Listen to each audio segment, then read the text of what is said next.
Assembly రోజున governor ప్రసంగం రోజున ఉభయ సభలను ఉద్దేశించి గవర్నర్ మాట్లాడే ప్రసంగంలో గవర్నర్ను ఖచ్చితంగా నిలదీస్తూ గవర్నర్ ప్రసంగాన్ని అడ్డు తగులుతూ గవర్నర్ను ఖచ్చితంగా నిలదీస్తూ వైఎస్ఆర్సీపీ గలం విప్పుతుంది. దాని తర్వాత ఖచ్చితంగా మళ్ళీ మంగళవారము వైఎస్ఆర్సీపీకి సంబంధించిన ఎమ్మెల్సీలు, ఎమ్మెల్యేలు, ఎంపీలు, రాజ్యసభ సభ్యులు, లోక్సభ సభ్యులు అందరూ కూడా ఢిల్లీకి వెళ్తారు. వెళ్ళి బుధవారము ఢిల్లీలో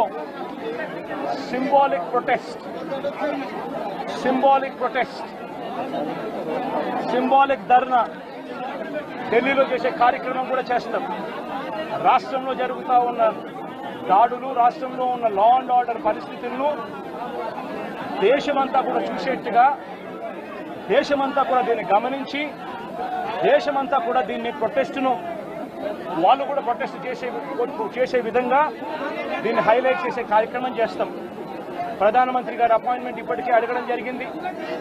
అమిత్ షా గారిని ప్రెసిడెంట్ అపాయింట్మెంట్ కూడా అడగడం కూడా జరుగుతుంది. వీళ్ళందరూ కూడా అపాయింట్మెంట్ ఇస్తే వీళ్ళందరినీ కూడా కలిసి వీళ్ళందరికీ కూడా చెప్పే కార్యక్రమం కూడా చేస్తాం. సరే, ఈ ఇష్యూలో మీ చెప్పేటప్పుడు నువ్వు ఫ్లోప్ అవుతుంది కదా. నువ్వు ఎంత ఆంధ్రజ్యోతి విలేకరు అయితే మాత్రం మధ్యలో వచ్చి చెప్పడం ధర్మం కాదు కదా. ఏం చెప్తా అంటే సీరియస్గా జరుగుతా ఉన్నది ప్రకారం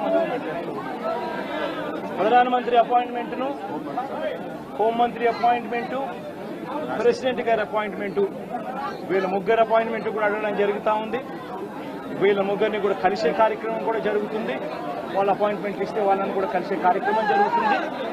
జరిగి వీళ్ళందరినీ కూడా రాష్ట్రంలో జరుగుతూ ఉన్న దిగజారిన పరిస్థితులను ఎక్స్ప్లెయిన్ చేసి రాష్ట్రంలో ప్రెసిడెంట్ రూల్ పెట్టాల్సిన అవసరం ఎంత ఉంది అని చెప్పి కూడా గట్టిగా వాళ్ళ దృష్టికి తీసుకొని పోవడం కూడా జరుగుతుంది. 5 కోట్ల మంది ఆంధ్ర రాష్ట్ర ప్రజలకు బీజేపీ పార్టీకి ప్రత్యేక హోదాను తాకట్టు పెట్టారు.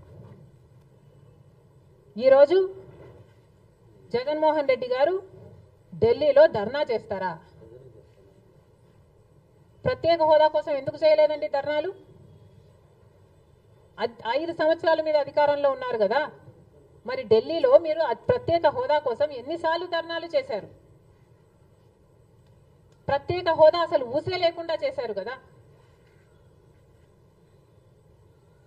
ప్రత్యేక హోదా గురించి మీరు ఏ రోజు పట్టించుకోలేదు. పోలవరం గురించి మీరు ఏ రోజు పట్టించుకోలేదు. రాజధాని గురించి అని చెప్పి 3 రాజధానులను కన్ఫ్యూజ్ చేశారు. ఆఖరికి కడప స్టీల్ ఫ్యాక్టరీని కూడా మీరు పట్టించుకోలేదు. విశాఖ స్టీలు మన రాష్ట్రానికే తలమానికమైన అమ్మేస్తామన్నా కూడా పట్టించుకోలేదు. ఈరోజు మాత్రం ఢిల్లీకి వెళ్ళి ధర్నా చేస్తారట. మీ కార్యకర్తను చంపేస్తే ఢిల్లీకి వెళ్ళి మీరు ధర్నా చేస్తున్నారే, మరి మీ సొంత చిన్నాన్నను చంపేసినప్పుడు మీరు ఢిల్లీలో ఎందుకు ధర్నా చేయలేదు న్యాయం కోసం? జగన్మోహన్ రెడ్డి గారు సమాధానం చెప్పాలి. ఒకవైపు ఇక్కడ అసెంబ్లీ జరుగుతుంది. అసెంబ్లీ జరుగుతున్న సమయంలో మీరు అసెంబ్లీలో ఉండకుండా ఉండే ధైర్యం మీకు లేక ఇలా సాకులు వెతుక్కొని మీరు ఢిల్లీ వెళ్తామంటున్నారే. అంటే అసెంబ్లీలో ఏ బిల్లు ప్రవేశపెట్టినా అది ప్రజలకు వ్యతిరేకమైన అది పాస్ అయిపోవాలనా? మీరు ఉన్నదే 11 మంది. కనీసం ఆ బిల్స్ మీద డిస్కషన్ మీకు అవసరం లేదా? మీరు కొట్లాడాల్సిన అవసరం లేదా? ఏం ఆలోచన చేస్తున్నారు జగన్మోహన్ రెడ్డి గారు? అసలు ఈ వెనుకొండలో జరిగిన హత్య కూడా పొలిటికల్ మర్డర్ ఇది కానే కాదు, ఇది వ్యక్తిగత మర్డర్ అని కూడా అంటున్నారు కదా. మేము ఏదో సాక్షి మీడియానో లేకపోతే టీడీపీ మీడియానో పట్టుకొని మాట్లాడడం లేదు. మా ఎంక్వైరీలు మేము చేసుకొని న్యూట్రల్ మీడియాతో లోకల్గా మేము మాట్లాడిన తర్వాత మేము వచ్చిన కన్క్లూషన్ ఏమిటి అంటే ఇది వ్యక్తిగత మర్డర్. మొన్నటి వరకు కూడా హత్య చేసిన వాళ్ళు, హత్య గురైన వాళ్ళు ఇద్దరూ వైసీపీతోనే ఉన్నారు. మరి అలాంటప్పుడు ఇది పొలిటికల్ మర్డర్ ఎలా అవుతుంది? ఈ పొలిటికల్ మర్డర్ అని మీరు చెప్పి మీరు ఢిల్లీకి వెళ్ళి ధర్నా చేస్తున్నారా? దేనికి? మీ ఉనికి కాపాడుకోవడం కోసం. మీ పార్టీ కోసం అని చెప్తున్నారు. ప్రజలు ఏం ఆలోచిస్తారు? ఈరోజు వరదలు వస్తున్నాయి మన రాష్ట్రంలో, వారిని వెళ్ళి పరామర్శించాలని మీకు అనిపించలేదు. కానీ వ్యక్తిగత మర్డర్లో మీ పార్టీకి సంబంధించిన ఇద్దరు కొట్టుకొని చచ్చిపోతే ఈరోజు మీరు ఢిల్లీకి వెళ్ళి ధర్నా చేస్తారా? ప్రజల కోసం మీరు ఎందుకు నిలబడలేదు? మీ పార్టీ వాళ్ళు ఓటేస్తే మీరు గెలిచారా? మీ పార్టీ వాళ్ళ కోసమే మీరు ముఖ్యమంత్రి అయ్యారా? 5 సంవత్సరాలుగా మీరు ప్రజల కోసం పనిచేయలేదు, కానీ ఈరోజు ఢిల్లీకి వెళ్ళి ధర్నా చేస్తారట. సిగ్గుండాలి కదా. కానీ ఈ విషయంలో పోలీసులను కూడా అడుగుతున్నాం. నడి రోడ్డు మీద ఇలా హత్యలు చేసుకుంటుంటే పోలీసులు ఏం చేస్తున్నారు?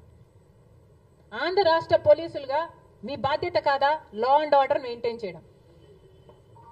ముఖ్యమంత్రి గారు, డిప్యూటీ ముఖ్యమంత్రి గారు చంద్రబాబు గారు, పవన్ కళ్యాణ్ గారిని కూడా ప్రశ్నిస్తున్నాం. మీ హయాంలో నడి రోడ్డు మీద ఇలా మర్డర్లు జరిగితే మీరు బాధ్యులు కారా? మీకు ఆపాల్సిన బాధ్యత లేదా? లా అండ్ ఆర్డర్ ఉన్నట్టా చచ్చిపోయినట్టా మన రాష్ట్రంలో? మళ్ళీ చెప్తున్నాం, మీరు జోక్యం చేసుకోండి, ఇలాంటివి కాకుండా చూసుకోండి. పోలీసులు కూడా అప్రమత్తంగా ఉండాలి. ఈ లా అండ్ ఆర్డర్ సిచ్యువేషన్ని కంట్రోల్ చేయాల్సిన బాధ్యత పోలీసులకు ఉంది, ముఖ్యమంత్రికి ఉంది, డిప్యూటీ చీఫ్ మినిస్టర్కి ఉంది. దయచేసి మళ్ళీ ఇలాంటివి జరగకుండా చూడండి. Thank you.